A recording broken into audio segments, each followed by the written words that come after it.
Hola, soy Antonio. Mis propios hijos me dejaron en un asilo el día que cumplí 80 años. Firmaron los papeles y se fueron sin mirar atrás, como si estuvieran desechando un mueble viejo que ya no combinaba con su nueva vida. El silencio de esa habitación, con su olor a desinfectante y soledad, fue más ruidoso que cualquier grito que pudiera haber dado.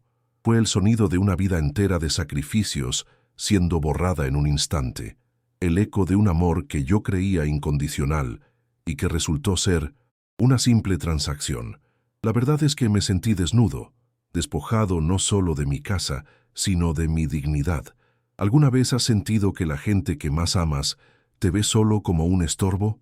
Antes de contarte el momento exacto en que descubrí la carta que lo cambió todo, la que reveló su verdadera codicia, comenta aquí desde donde me estás viendo y suscríbete al canal.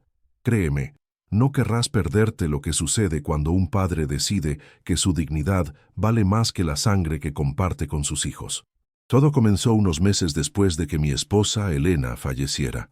El dolor todavía estaba fresco y la casa se sentía inmensa y vacía sin ella. Mis hijos, Ricardo y Marta, empezaron a visitarme con una frecuencia inusual, pero sus conversaciones siempre giraban en torno a lo mismo.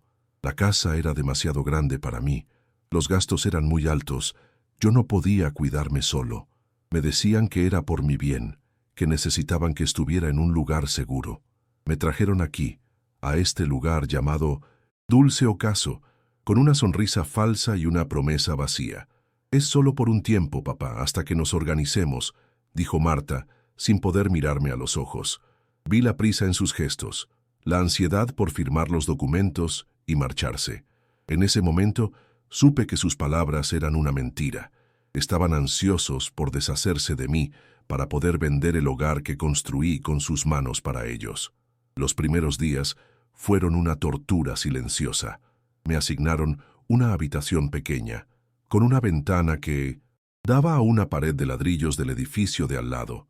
No había árboles ni cielo, solo una monotonía de rojo y gris que reflejaba perfectamente cómo me sentía por dentro. La rutina era aplastante. La enfermera de la mañana, siempre apurada, me tomaba la presión sin decir más que un buenos días funcional. El almuerzo insípido servido en una bandeja de plástico, las tardes largas y silenciosas, interrumpidas solo por el sonido de la televisión en la sala común, donde otros ancianos miraban la pantalla con la misma mirada vacía que yo sentía en mi rostro. Mi nombre era solo un número en una lista de cuidados, una boca que alimentar, un cuerpo que mantener limpio. Ya no era Antonio, el hombre que había construido una familia, que amaba el olor del café de Elena por la mañana y el peso de una herramienta en su mano. Era el residente de la habitación 204. Después de una semana de silencio absoluto por parte de mis hijos, junté el valor para usar el teléfono del pasillo. Marqué el número de Ricardo, mi hijo mayor, el que siempre decía que yo era su héroe. La voz al otro lado sonó apresurada, como si estuviera interrumpiendo algo importante. «Hola, papá. ¿Todo bien? Estoy en medio de una reunión». Le dije que solo quería saber cómo estaban, escuchar su voz. Prometió llamarme más tarde esa misma noche. Nunca lo hizo. Al día siguiente llamé a Marta. Su excusa fue diferente, pero el tono era el mismo. «Ay, papá, justo ahora estoy llevando a los niños al fútbol. ¿Te llamo luego?» Ese luego se convirtió en un eco que nunca llegó.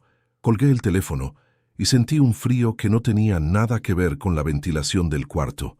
Era el frío de ser una obligación, una tarea pendiente en la lista de alguien. Los días se convirtieron en un borrón de rutinas impersonales y promesas rotas.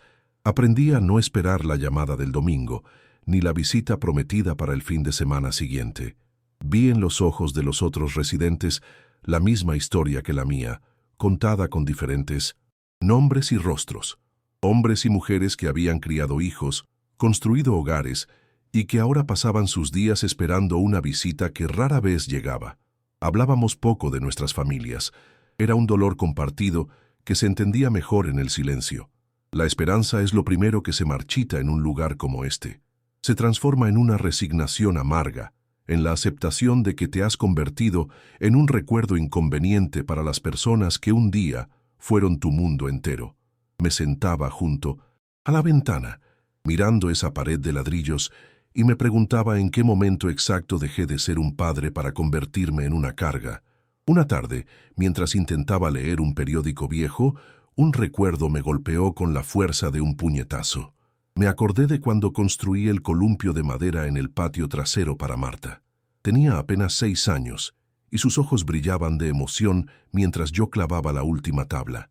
Ricardo, un poco mayor, me ayudaba a pasar las herramientas, sintiéndose importante. Recuerdo el sonido de sus risas mientras se turnaban para columpiarse, el sol filtrándose entre las hojas del viejo roble. Esa casa no era solo ladrillos y cemento, era un archivo de nuestra vida, de cada cumpleaños, cada Navidad, cada rodilla raspada que curé. ¿Cómo podían querer borrar esos recuerdos vendiendo cada rincón? ¿Acaso el dinero podía comprar algo más valioso que la memoria de su propia infancia? Esa pregunta me carcomía por dentro, una brasa de rabia que empezaba a arder bajo la ceniza de la tristeza. La llamada que finalmente llegó, un mes después, no fue para preguntar cómo estaba. Fue Ricardo, y su tono era diferente. No era apurado, era práctico, casi de negocios. «Papá, necesitamos que firmes unos papeles», dijo sin rodeos. «Es un poder notarial para que podamos gestionar la venta de la casa. El abogado dice que es más fácil si lo hacemos así, para no tener que molestarte viniendo a la ciudad para cada trámite». La palabra molestarte resonó en mi cabeza como un insulto. No preguntaron si estaba de acuerdo. No me consultaron sobre el destino del hogar de mi vida. Dieron por sentado que yo simplemente firmaría, que les entregaría la llave de mi pasado sin oponer resistencia. Sentí que el aire se me escapaba, que mi voz se reducía a un susurro. Solo pude decir, «Está bien». ¿Qué más podía decir? Ya me habían quitado todo lo demás. Llegaron 2 días después. No vinieron solos. Trajeron consigo una carpeta abultada y una atmósfera de incomodidad que llenó mi pequeña habitación. Marta evitaba mi mirada, concentrándose en ordenar unos objetos inexistentes sobre mi mesita de noche. Ricardo extendió los documentos sobre la cama, su dedo señalando la línea donde debía firmar. «Papá, es solo una formalidad para poder administrar las cosas y asegurarnos de que estés bien cuidado aquí», dijo, con una frase que sonaba ensayada y hueca. No hubo un abrazo, no hubo una pregunta sincera sobre mi salud o mi estado de ánimo. Eran extraños, que llevaban los rostros de mis hijos, ejecutando un plan fríamente calculado. Sentí una náusea profunda, una mezcla de humillación y furia impotente. Eran como buitres, esperando pacientemente a que la vida se extinguiera para poder reclamar los restos. Tomé el bolígrafo que me ofrecieron. Mi mano temblaba, no por la vejez, sino por la rabia contenida. Mientras firmaba mi nombre en cada página, sentía que no estaba cediendo una propiedad, sino mi última pizca de autoridad como padre, como hombre. Les estaba dando permiso para borrarme. Ellos observaban mi mano moverse sobre el papel con una atención casi depredadora. Una vez que firmé el último documento, el alivio en sus rostros fue visible, inmediato. Ricardo recogió los papeles rápidamente, como si temiera que pudiera arrepentirme. «Gracias, papá, esto ayuda mucho», dijo, ya dirigiéndose hacia la puerta. Marta murmuró un «cuídate» por encima del hombro y se fueron. La visita completa no duró más de 10 minutos. La puerta se cerró y el silencio que quedó era diferente. Ya no era un silencio de soledad, era un silencio de traición confirmada y consumada. Pasaron las semanas en una neblina de resignación. La venta de la casa, imaginaba, ya estaría en marcha. Me había convertido en un fantasma en mi propia vida, una anécdota que mis hijos probablemente contarían con un suspiro de falso pesar. Pero algo dentro de mí comenzó a cambiar. La tristeza, pesada y pegajosa, empezó a dar paso a una rabia fría y silenciosa. Ya no lloraba por las noches. En cambio, me quedaba despierto, mirando el techo, reconstruyendo cada sacrificio que hice por ellos, las horas extra en la fábrica, los fines de semana que pasé arreglando la casa en lugar de descansar, las vacaciones que pospusimos una y otra vez para pagar sus estudios. Cada recuerdo era un trozo de leña que alimentaba un fuego que creía extinto. No era solo la casa lo que me habían quitado, Era el valor de toda una vida de trabajo. Empecé a hablar un poco más con los otros residentes. No sobre mi familia, sino sobre cosas triviales. El clima, el partido de fútbol de anoche, los viejos tiempos. Había un hombre llamado Julio, que se sentaba en la misma esquina del salón todos los días, leyendo un libro con una lupa. Rara vez hablaba, pero sus ojos lo decían todo. Un día me senté a su lado en silencio. Después de un largo rato, me miró y dijo: «A veces, el silencio es la única respuesta que merecen». No supe si se refería a su familia o a la mía, pero asentí. En ese gesto mudo, encontré un extraño consuelo, la sensación de no estar completamente solo en mi isla de abandono. Julio se convirtió en mi compañero de silencio, y esa compañía silenciosa me dio una fuerza que no sabía que necesitaba. Una mañana, el teléfono del pasillo sonó para mí. Era la primera vez en casi 2 meses. La enfermera me avisó con una expresión de sorpresa. Era Ricardo. Su voz, sin embargo, era completamente diferente. No era ni apurada ni práctica. Sonaba extraña, una mezcla de nerviosismo y una amabilidad forzada que me puso en alerta de inmediato. «Hola, papá, ¿cómo estás? Oye, te llamo por una tontería». Hizo una pausa, como si buscara las palabras correctas. «¿Tú recuerdas si tenías alguna caja fuerte vieja o algún compartimento secreto en tu taller? Estamos terminando de sacar las últimas cosas antes de entregar la casa y encontramos un escritorio antiguo que no podemos abrir. Parece que tiene una cerradura especial». El corazón me dio un vuelco. Sabía exactamente de qué escritorio estaba hablando. Me quedé en silencio, dejando que él llenara el vacío. Podía oír su respiración agitada al otro lado de la línea. «Papá, ¿estás ahí?» Al final logramos abrirlo. Tuvimos que forzarlo un poco, confesó, y su tono cambió, perdiendo toda la falsa amabilidad y volviéndose agudo, casi acusatorio. Había unos papeles adentro, unos estados de cuenta de un banco que no conocemos, unos certificados de acciones. «Papá, hay mucho dinero aquí, muchísimo. ¿Por qué nunca nos dijiste nada de esto? ¿De dónde salió todo este dinero?» La pregunta no era de curiosidad. Era una acusación, como si lo hubiera robado, como si se lo hubiera ocultado a sus legítimos dueños, ellos. No había alegría por mi seguridad financiera, solo la conmoción de haber descubierto un tesoro que casi se les escapa de las manos. Mi mente voló 40 años atrás, a una conversación con Elena en la cocina. Yo acababa de recibir una pequeña herencia de mi tío y unas acciones de la empresa como bonificación por mis años de servicio. «Antonio», me dijo ella con su sabiduría tranquila, «este dinero no es para la casa ni para los niños, es para nosotros, para nuestro futuro, por si algún día las cosas se ponen difíciles, será nuestro secreto». Y así fue. Lo invertimos, lo vimos crecer lentamente, en silencio. Era nuestro colchón de seguridad, nuestra garantía de independencia, nuestro plan de escape de la misma situación en la que ahora me encontraba.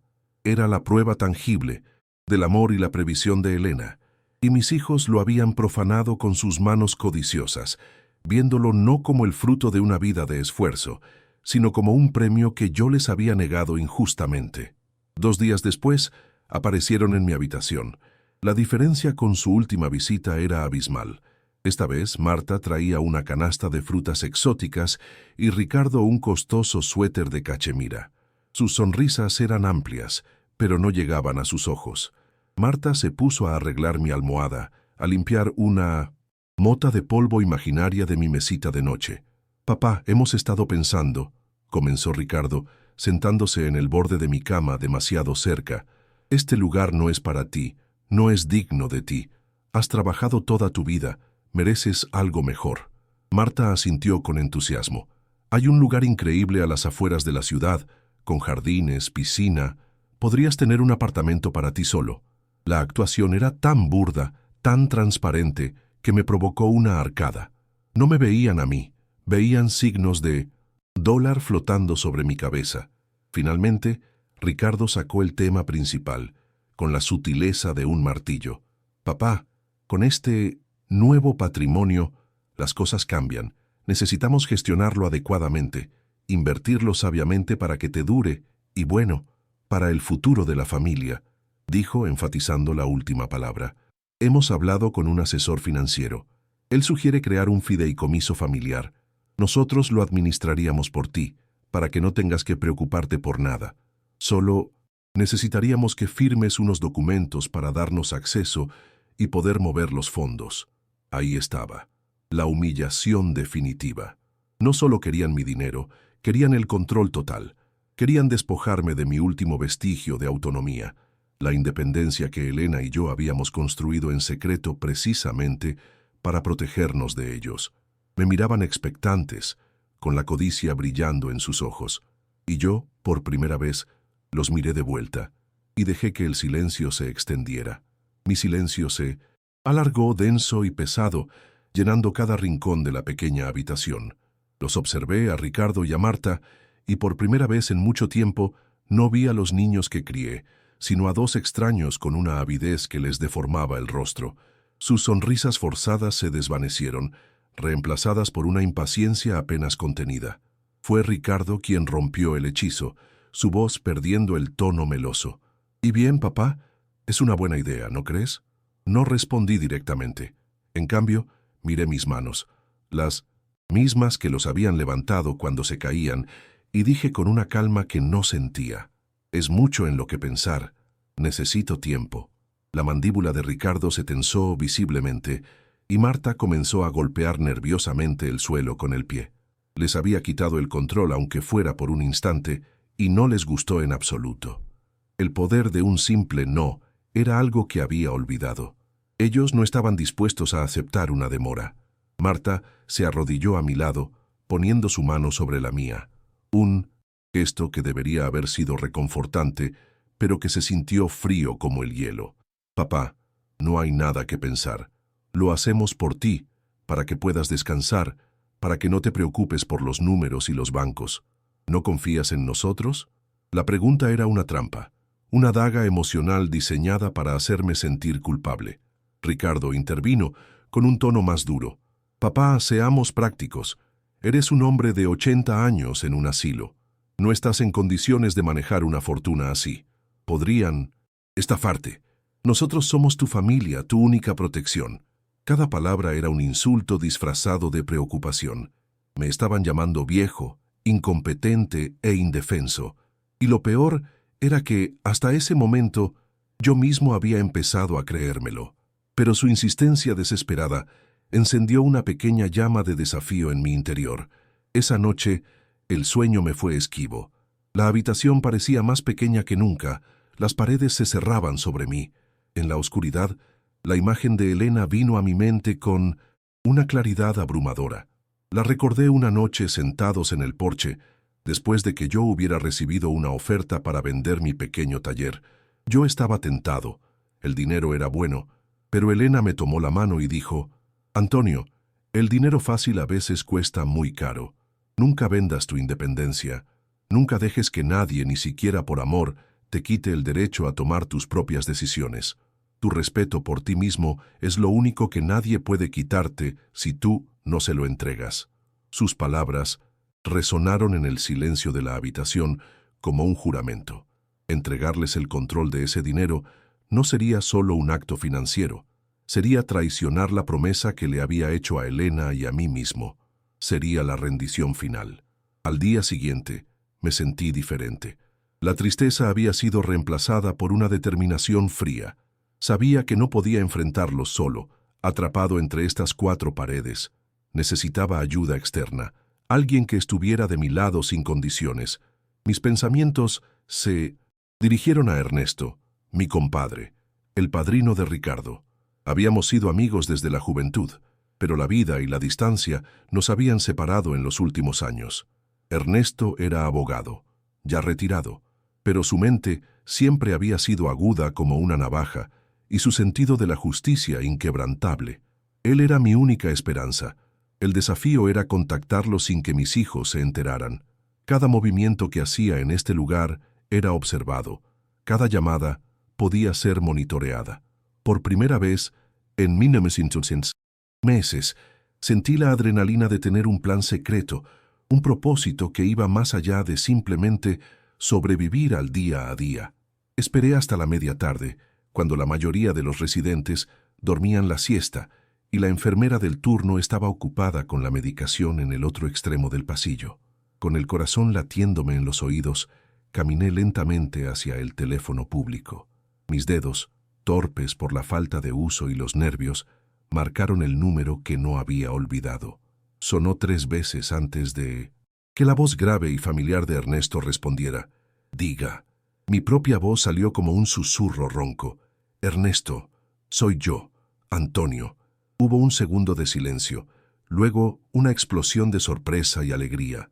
«Compadre, qué milagro». No había tiempo para sentimentalismos. Le conté todo de forma rápida y entrecortada. La muerte de Elena, el asilo, la casa y finalmente el dinero y la propuesta del fideicomiso. El silencio al otro lado fue ominoso, seguido de una sola frase cargada de furia, contenida. «Esos malnacidos. No firmes nada, Antonio. No digas nada. Voy para allá mañana. Actúa como si no supieras nada». Cuando Ricardo llamó esa misma noche, yo estaba preparado. Adopté el tono de un anciano confundido y cansado que finalmente se había rendido. «Hijo, he estado pensando», le dije, dejando que mi voz temblara un poco. «Tienen razón. Es demasiado para mí. Estoy viejo, y esto me supera. Hagamos lo que ustedes dicen». Pude sentir la ola de alivio y triunfo en su silencio. Se apresuró a decir: «Claro que sí, papá, es lo mejor para todos. Traeré los papeles mañana mismo y lo firmamos aquí». Pero entonces ejecuté mi parte del plan. «No, aquí no», dije con una falsa fragilidad. «Un lugar como este me hace sentir vulnerable. Quiero hacerlo bien, como se debe, en una oficina de un notario en el centro. Así me siento más seguro de que todo es legal y correcto». La codicia los cegó por completo. Aceptaron sin dudarlo, viendo mi petición como el capricho de un viejo senil, sin sospechar que estaban caminando directamente hacia mi trampa. El día de la reunión, me vestí con el único traje que me quedaba, el que usé en la boda de Marta. Me miré en el pequeño espejo sobre el lavabo. Las arrugas seguían ahí, la piel flácida, el pelo blanco, pero mis ojos eran diferentes. El vacío había desaparecido. En su lugar había una chispa de acero, una determinación forjada en el dolor de la traición y afilada por la memoria del amor de Elena. Ernesto había venido la tarde anterior, disfrazado de un viejo amigo que venía de visita. Revisamos cada detalle. Me sentía como un soldado preparándose para su última batalla. Cuando Ricardo y Marta llegaron para recogerme, sus sonrisas eran de pura suficiencia. Me trataron con una amabilidad empalagosa, ayudándome a subir al auto como si fuera un tesoro frágil. No sabían que el anciano dócil y derrotado al que creían estar llevando al matadero ya no existía. En su lugar iba un padre que estaba a punto de enseñarles el verdadero significado del legado y el respeto. La oficina del notario era silenciosa y olía a papel viejo y a madera pulida. Un ambiente solemne que contrastaba con la euforia mal disimulada de mis hijos. Ricardo colocó la carpeta sobre la gran mesa de caoba con un gesto de triunfo, como un cazador presentando su presa. Marta me sonreía, una sonrisa tensa y expectante, mientras me acomodaba en una silla de cuero que se sintió demasiado grande y fría. «Ya casi terminamos, papá. Unas firmas más, y podrás volver a descansar sin preocupaciones», dijo, su voz un susurro empalagoso. Ellos creían que este era el último acto de su obra, la escena final donde el viejo padre les entregaba las llaves del reino. Observaban al notario, un hombre de aspecto severo, esperando la señal para darme el bolígrafo, completamente ajenos a que el guión de esa tarde no lo habían escrito ellos. Justo cuando el notario iba a hablar, la puerta de la oficina se abrió de nuevo. Entró un hombre que mis hijos no reconocieron al principio. Era Ernesto, mi compadre, pero el tiempo lo había cambiado. Se veía más delgado, con el pelo completamente blanco, pero sus ojos conservaban la misma agudeza de siempre. Se movía con una confianza tranquila que llenó la habitación. Ricardo y Marta intercambiaron una mirada de confusión y fastidio. «¿Y este quién es?», susurró Marta. Ernesto me ignoró a mí al principio, saludando al notario con un apretón de manos firme, y sentándose a mi lado como si fuera el lugar más natural del mundo. Solo entonces se giró hacia mí, me puso una mano en el hombro y dijo: «Lamento la tardanza, compadre. Había algo de tráfico». La familiaridad del gesto los descolocó por completo. Ricardo, impaciente, intentó recuperar el control. «Disculpe, señor, pero esto es un asunto familiar privado. No sé quién es usted, pero...» Ernesto lo interrumpió, no con rudeza, sino con una autoridad inquebrantable. «Soy Ernesto Vargas, abogado y representante legal del señor Antonio Rojas». La palabra abogado cayó en la habitación como una piedra en un estanque. Las caras de mis hijos pasaron de la confusión a la alarma. Me aclaré la garganta, y por primera vez en meses, mi voz sonó fuerte y clara. «Ricardo, Marta, hoy no vamos a firmar sus papeles». Tomé un sobre que Ernesto me pasó discretamente y lo deslicé sobre la mesa hacia el notario. «De hecho, he venido a registrar mis propias disposiciones». El silencio que siguió fue tan profundo que pude oír el zumbido de la lámpara sobre la mesa. El poder había cambiado de manos. El notario, sin mostrar sorpresa alguna, abrió mi sobre y comenzó a leer en voz alta. El primer documento era una revocación inmediata y total de cualquier poder notarial que yo hubiera firmado previamente, especificando la fecha exacta en que ellos me habían visitado en el asilo. Marta ahogó un grito. Ricardo se puso pálido, pero eso fue solo el principio. El siguiente documento era un inventario detallado de mis bienes, preparado por el asesor de Ernesto. El notario leía las cifras con voz monótona, las acciones, los bonos de inversión, las cuentas bancarias que yo y Elena habíamos alimentado en secreto durante décadas. Con cada número que se pronunciaba, veía los ojos de mis hijos abrirse más y más, su respiración volviéndose superficial. La incredulidad en sus rostros se transformó lentamente en una codicia pura, desnuda y fea, al darse cuenta de la magnitud de la fortuna que habían estado a punto de controlar. Finalmente, continuó el notario tomando la última hoja, el testamento y la última voluntad del señor Antonio Rojas. La tensión era insoportable. Ricardo se inclinó hacia adelante, como si quisiera devorar las palabras antes de que fueran dichas. Yo, Antonio Rojas, en pleno uso de mis facultades mentales, lego la totalidad de mi patrimonio sin excepción a la creación de una nueva entidad, la Fundación Elena Rojas para la Dignidad del Adulto Mayor. El notario hizo una pausa. Dicha fundación tendrá como único propósito financiar y supervisar residencias de ancianos que ofrezcan un cuidado compasivo, respetuoso y de alta calidad, asegurando que ningún residente se sienta abandonado o tratado como una carga. La administración de la fundación estará a cargo de un consejo directivo designado por mi abogado, el señor Ernesto Vargas. El golpe fue final, absoluto y devastador. El primero en reaccionar fue Ricardo. Se puso de pie de un salto, golpeando la mesa con el puño. «Esto es un fraude, una locura», gritó con el rostro enrojecido por la furia. «Papá, no puedes hacer esto.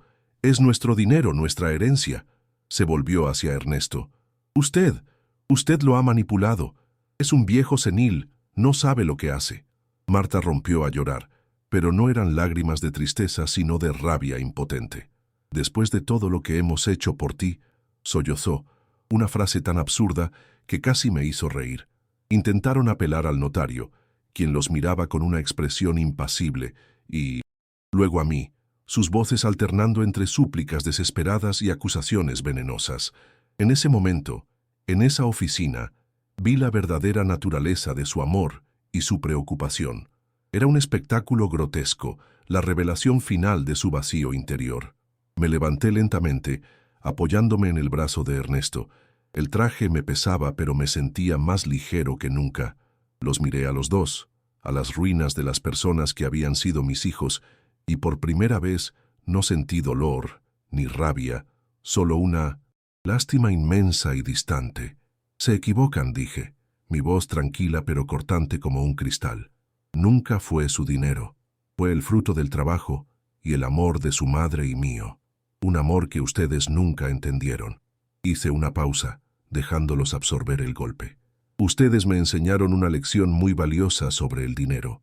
Puede comprar una casa, pero no un hogar. Puede pagar por un asilo, pero no puede comprar el respeto. Y como valoran tanto el dinero, decidí usar el mío para honrar a la única persona que me enseñó el valor de las cosas que no tienen precio. Adiós. Sin mirar atrás, caminé hacia la puerta con Ernesto, dejándolos solos con el eco de su propia codicia. Al salir de la oficina del notario, el aire de la calle me golpeó con una frescura que no había sentido en meses. Era como si hubiera estado conteniendo la respiración y por fin pudiera soltarla. Ernesto me sujetó del brazo, no por debilidad mía, sino como un gesto de camaradería, de victoria compartida. ¿A dónde vamos? ¿Ahora, compadre?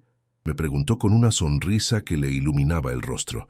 A cualquier lugar que no sea ese dulce ocaso, respondí, y por primera vez en mucho tiempo mi propia risa sonó real, no un eco hueco. Esa noche me quedé en su casa de huéspedes. No era mi hogar, pero la sensación de cerrar una puerta, sabiendo que yo tenía la llave, que nadie podía entrar sin mi permiso, fue el primer paso para reconstruir mi vida. Dormí profundamente, sin el olor a desinfectante ni el sonido de los lamentos nocturnos de otros ancianos. Dormí como un hombre libre.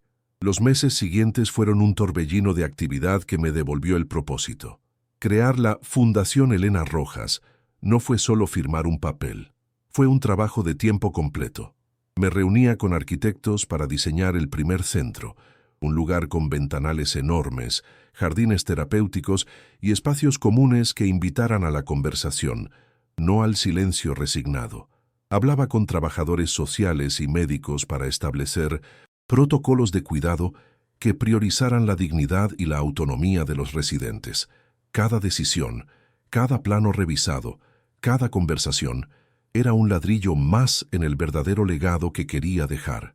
Dejé de ser el anciano de la habitación 204 para convertirme en don Antonio, el hombre que leía cada cláusula y se aseguraba de que el espíritu de Elena, su compasión y su fuerza, estuviera impreso en cada rincón del proyecto. El cansancio que sentía al final del día era un cansancio bueno, el de inindos, haber construido algo en lugar de simplemente haber sobrevivido. Mis hijos, por supuesto, no se rindieron tan fácilmente. Intentaron contactarme de todas las formas posibles. Primero fueron llamadas a la casa de Ernesto, mensajes llenos de una falsa preocupación que rápidamente se convertía en ira. Luego, cuando Ernesto les bloqueó el acceso, empezaron las cartas. Las leí todas, no por masoquismo, sino para confirmar que había tomado la decisión correcta. Eran un torrente de acusaciones, que yo era un padre cruel, que Ernesto me había lavado el cerebro, que les estaba robando el futuro a mis nietos. Nunca hubo una palabra de arrepentimiento, ni una pizca de autocrítica, solo la indignación de quienes se sienten con derecho a algo que nunca ganaron. La última carta de Marta terminaba con una frase que selló su destino en mi corazón: espero que te pudras con tu dinero. Después de eso, le pedí a Ernesto que devolviera cualquier correspondencia futura sin abrirla. El diálogo había terminado para siempre. El dinero de la venta de la casa, que en su momento les pareció una fortuna, se les escurrió entre los dedos como arena. Ernesto, a través de sus contactos, se enteró de que lo gastaron en un ejército de abogados que intentaron, sin éxito, impugnar mi testamento y declararme incompetente. Fracasaron estrepitosamente. El testimonio del notario y las evaluaciones psicológicas que Ernesto me había hecho hacer en secreto fueron contundentes. Pronto, las consecuencias de su codicia se hicieron visibles. Me llegó el rumor de que Ricardo tuvo que vender su empresa para pagar las deudas y que Marta y su esposo tuvieron que mudarse a un apartamento mucho más pequeño. No sentí alegría, solo un vacío profundo. Habían apostado todo a mi dinero y, al perderlo, se perdieron a sí mismos. Destruyeron su presente por anhelar un futuro que no les correspondía, y ahora no tenían ni lo uno ni lo otro. Hace un par de semanas visité el primer centro de la fundación, que finalmente abrió sus puertas. Lo llamamos El Roble de Elena, en honor al árbol bajo el cual mis hijos jugaban en el columpio. Caminé por los pasillos luminosos, vi a los residentes riendo en una clase de pintura. a otros cuidando las plantas en el invernadero. Nadie tenía la mirada perdida. Un hombre se me acercó y me mostró un pequeño barco de madera que estaba tallando. «Aquí me recuerdan que mis manos todavía sirven para algo», me dijo. Me senté en una banca del jardín, cerré los ojos y por un instante pude sentir la brisa y el sol en mi rostro, y casi pude oír la voz de Elena susurrándome al oído. «Lo lograste, Antonio. Construiste un hogar de verdad». No era una alucinación, era la paz de haber convertido el dolor más grande de mi vida en un refugio para otros. Ya no pienso en Ricardo y Marta con rabia. El dolor se ha transformado en una cicatriz, una que me recuerda la fragilidad de los lazos de sangre cuando se enfrentan a la codicia. A veces, en las noches más silenciosas, pienso en mis nietos y me pregunto si alguna vez sabrán la verdad completa, si entenderán por qué su abuelo eligió construir un legado para extraños en lugar de dejarles una herencia. Es el único peso que todavía llevo, pero sé que no podía hacer otra cosa. Me quitaron mi casa, intentaron quitarme mi dinero, pero al final lo único que lograron fue devolverme a mí mismo. Me obligaron a recordar quién era Antonio Rojas, no solo un padre o un viudo, sino un hombre con una voluntad propia. Y esa voluntad al final fue lo único que me salvó. Si esta historia te ha tocado de alguna manera, o si conoces a alguien que necesita recordar el valor de su propia dignidad, por favor, comparte este video. A veces, la decisión más difícil es la que nos devuelve el respeto por nosotros mismos. No olvides suscribirte para más historias sobre cómo encontrar la fuerza para seguir adelante, incluso cuando el mundo parece haberse derrumbado. Gracias por escucharme. A veces la vida te obliga a derrumbarlo todo para poder construir algo que de verdad valga la pena. Mis hijos querían una herencia de ladrillos y billetes, un legado que pudieran gastar y olvidar. Lo que no entendieron es que el verdadero legado no se cuenta en ceros en una cuenta bancaria, sino en las vidas que tocas, en el bien que dejas atrás. Cada sonrisa que veo en los rostros de los residentes de la fundación, cada historia de alguien que ha encontrado un nuevo propósito aquí, es un tributo mucho más grande a la memoria de Elena que cualquier mausoleo de mármol que el dinero pudiera comprar. Ella me enseñó que la riqueza se mide en el amor que das y en el respeto que te ganas, y ese es un tesoro que mis hijos, con toda su codicia, nunca podrán poseer ni comprender. He aprendido de la manera más dura que la sangre te hace pariente, pero es la lealtad, el respeto y el cuidado lo que te convierte en familia. Mi familia, hoy, no lleva mi apellido. Es Ernesto, que se sentó a mi lado cuando estaba solo y luchó por mí sin pedir nada a cambio. Es Julio, mi compañero de silencios en aquel asilo, con quien todavía tomo un café de vez en cuando.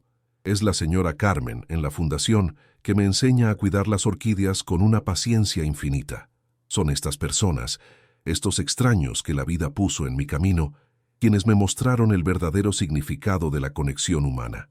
Mis hijos eran un lazo de sangre, pero estas personas son un lazo de alma, y eso, he descubierto, es infinitamente más fuerte y más real. Ya no hay ira en mi corazón. Durante mucho tiempo la rabia fue el combustible que me mantuvo en pie, pero vivir de ese fuego te consume por dentro. Ahora, lo que siento es una calma profunda, una especie de paz ganada a pulso. A veces, por la tarde me siento en el jardín de la fundación, bajo la sombra de un roble joven que plantamos en honor a Elena, y simplemente respiro. Observo las nubes pasar, escucho las conversaciones lejanas y siento una gratitud inmensa, no por lo que tengo, sino por lo que soy. Soy un hombre que fue quebrado y se reconstruyó, un hombre que perdió a sus hijos, pero encontró su propósito. Y en ese silencio, en esa aceptación, encuentro una plenitud que ningún dinero podría haberme dado jamás. De vez en cuando pienso en Ricardo y Marta, no con odio, sino con una tristeza profunda y lejana, como se piensa en alguien que murió hace mucho tiempo.